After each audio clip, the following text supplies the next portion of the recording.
Salam, 32 nömrəli suala baxırıq. ABCD paralleloqramının təpə nöqtələrinin koordinatları verilib. A plus B-cəmiz soruşur. Paralleloqram çəkirik əvvəlcə. Bunu adlandırırsaq A, B, C, D. A nöqtəsinin koordinatları deməli 2, -2. B nöqtəsinin koordinatları -4, 6. C nöqtəsi -1, 3 və D nöqtəsi AB. Bunların diagonallarını çəksək. Diagonallar kəsişir, kəsişmə nöqtəsində yarıya bölünür. Əvvəlcə biz bura bir O nöqtəsi yazaq. O nöqtəsinin koordinatlarını tapaq.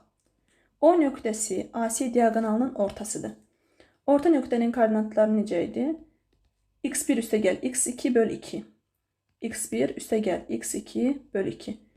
Yəni A və C üçün bunu yazıram. 2 üstəgəl -1 bölü 2. Bu bizə verir 2-də 1. Y bərabərdir. Y1 üstəgəl Y2 bölü 2 bərabərdir. -2 üstəgəl 3 bölü 2. Bu da bizə verir yenə 2-də 1. Deməli O nöqtəsinin koordinatları 2-də 1, 2-də 1'dir.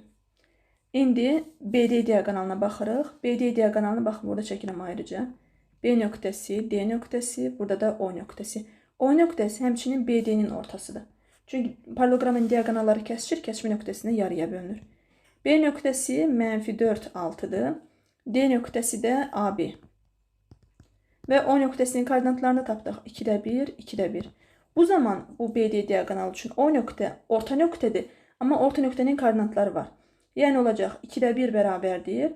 -4 üstəgəl A bölü 2. Baxın, bunlar x1, y1 olacaq. Bunlar x2, y2. Bunlar da xy. Düsturlar da burada var. Yəni bunları yəqin ki bilirsiniz. İndi burada yerinə qoyanda -4 üstəgəl A bərabərdir 1'ə. A olacaq -5.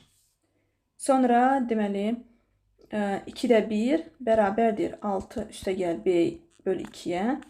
Buradan 6 üstəgəl B bərabərdir 1'ə. B də bərabərdir -5. Bizdən A plus B'ni soruşur. 5 üstəgəl -5 cavab olacaq 0. Yəni D variantı. Videonu bəyənməyi, kanala abunə olmağı unutmayın. Sağ olun.